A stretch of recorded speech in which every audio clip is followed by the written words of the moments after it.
Welcome back.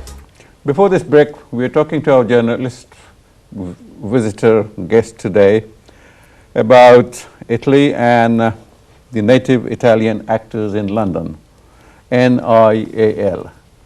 What do they do? Do they stage dramas or do they make films? Well, it's a group of more than 40 Italian actors in London. They are all professional, written, they subscribe to Spotlight, that is the director for the directory for Italian actors. And they want to be sure that when a company or a film or in theater they need for Italian actors, they make sure that that actor is fully Italian. Because they realize, they explain it to me, they realize that sometimes in films or in theater production there is an Italian character, but the actor that is playing the role is not fully Italian. So it means that maybe the pronouns is not correct, or also, I mean, there is a misunderstanding sometimes. So I believe it's a brilliant way to shed a light on the talent of Italian actors in London. There are so many. Yeah, and that's the genuine portrayal of an Italian character. See. Yes, I believe so. But then again, when you have like these big names, they do not, they cannot be replaced. See, when you have big names, Hollywood actors and... Well, they are growing, of course. We don't know if they will be famous one day. Who knows? Surely. I mean, but they are active, they are professionists. Why not? I mean... Right. You have the consulate.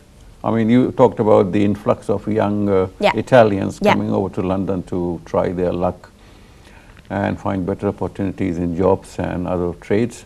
The consulate provides some sort of service to those who come here so that they do not land in problems. Yeah, the problem is that, of course, so many young people, they want all to come to London.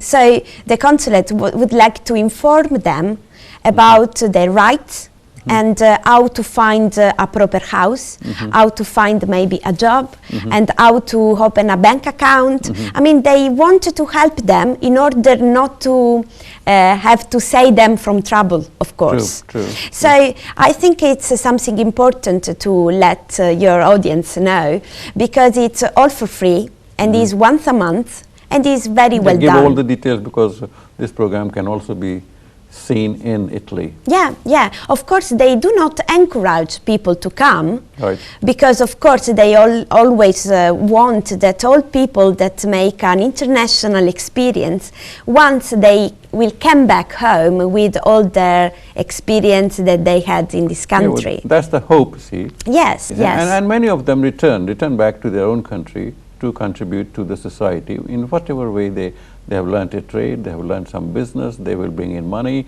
they will bring in their own speciality. A doctor will set up a hospital, a businessman will set up an industry. It happens. This is the hope, of course. This is the hope, and it happens sometimes. It happens. Like in the case of India, you see, India has become an IT specialist, you see. And who has set it up?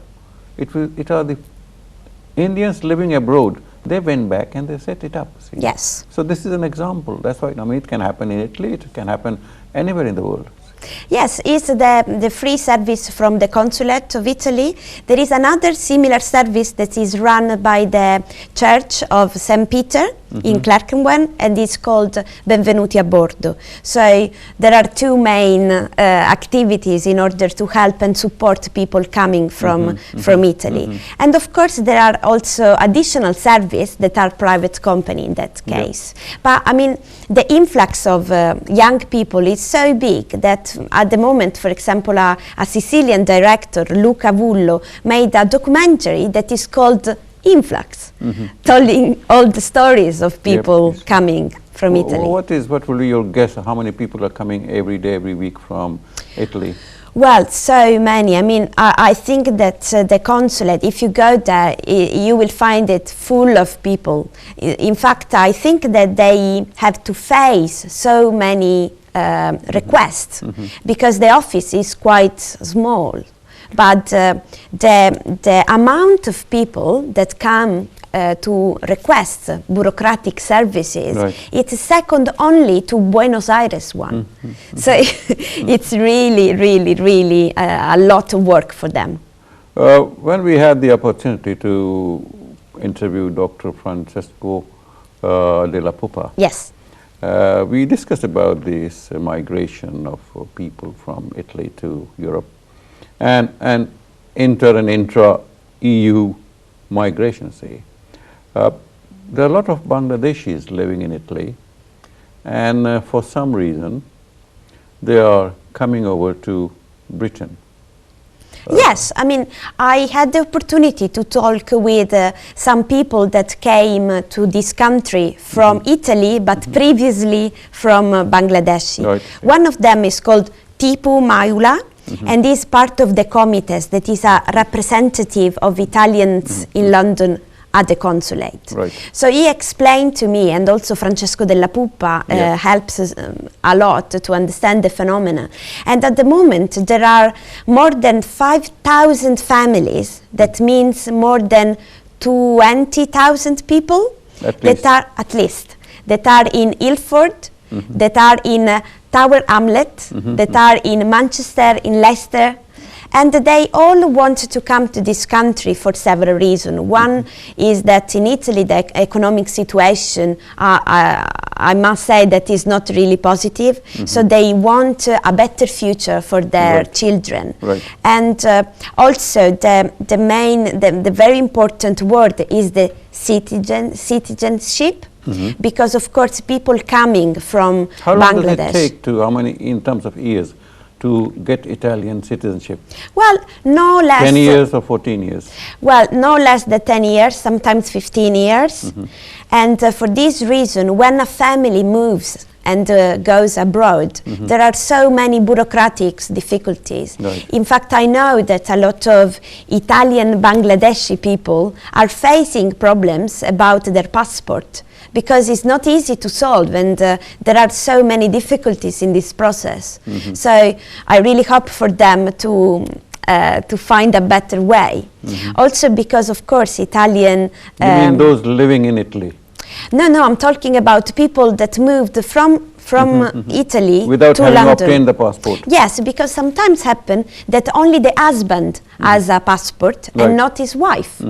So there are so many difficulties. And also children that are born in Italy and then they move to London. Of course they feel Italian because they went to school in Italy. They have an Italian culture.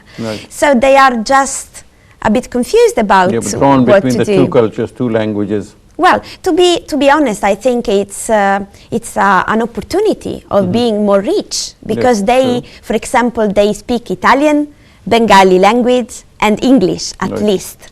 So they have competences and skills of three cultures. So I think it's a great opportunity for them to grow. But of course, I can understand the difficulties that they are facing as well. Is economic difficulty is the only problem they are leaving Italy to come over here, or are there some other social problems?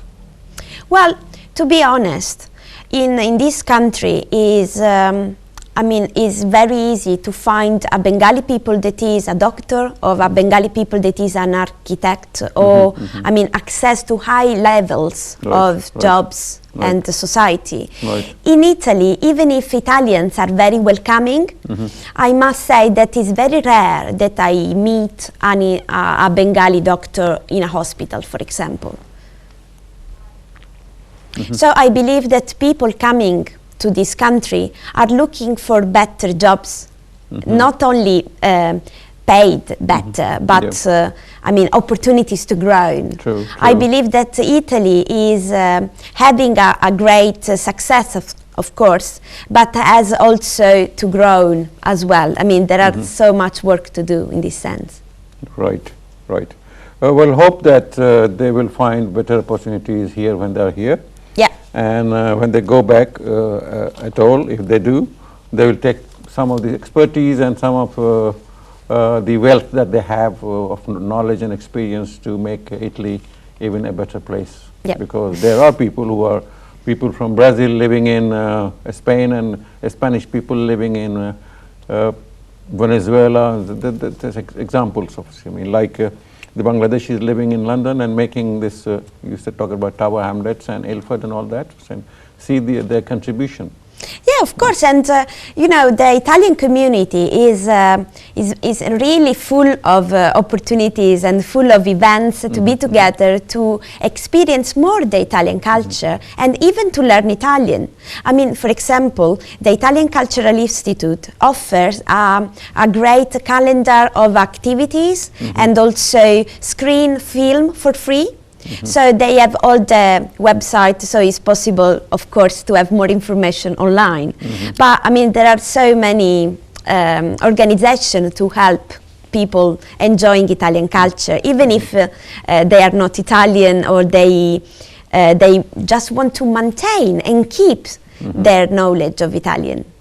Yeah, but there are a lot of people from Italy who have become British, and they are here for many years, generations. You see, this gentleman, the LBC presenter, Nick Ferrari, you see, the name suggests that he is from Italy. See, but then there are a lot of people like that everywhere. See, so Britain is a kind of a melting pot of cultures. You see, London, particularly cosmopolitan city, people come from so many backgrounds, different backgrounds, and then they become Londoners. You see. Yes, it's a great opportunity at the moment. Of course, for us, it's much more than in the past. Right. So we have also to understand how to have more services, how to live well. Right. I mean, there are a couple of writers that are Italian living in this country that tells that, of course, in Italy it's possible to maintain a great life. And also in London, of course, but it's like the quality of life is different. Right. So the Italian approach is more lively, maybe. Right. See, well, the Italians have contributed a lot to this country. Yeah. Look at how many restaurants would you have, Italian restaurants, how many, do you know the number? Well, I can tell you that there are more than 200 cooks that are Italian working in this country, and I know because I'm in contact with the Association of Italian Cooks in the UK. So they are more than 200. So you can understand how many they are. I'm sure there are a lot more restaurants. There are more than 200 restaurants, even in London. Yeah. I mean, since a couple of years, I mean, the import of Italian food has been increased so much. Right. So people living here 10 years ago told me that it was very difficult for them to find Italian food here. And but now, of course, is not a real problem. I mean, young generation of Italians, they do not miss Italian food, because you can go to thousands and thousands of Italian deli and find Italian food, also good quality. So it's an improving of that. Would you have any idea about what would be the amount of money involved in the turnover, annual turnover of Italian food in this country?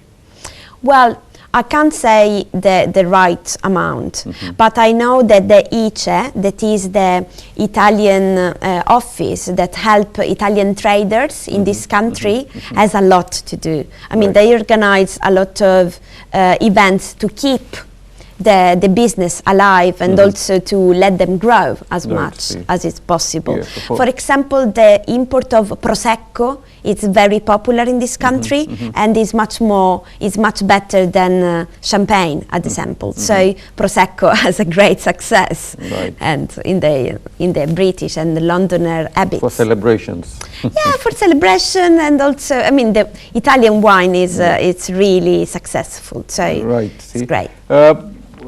Why I ask you is because the curry industry, we'll discuss this later after this short break. Okay, viewers, we have to take this commercial break, and then when we come back, we'll continue with this interesting discussion of Italian food in the United Kingdom. Thank you.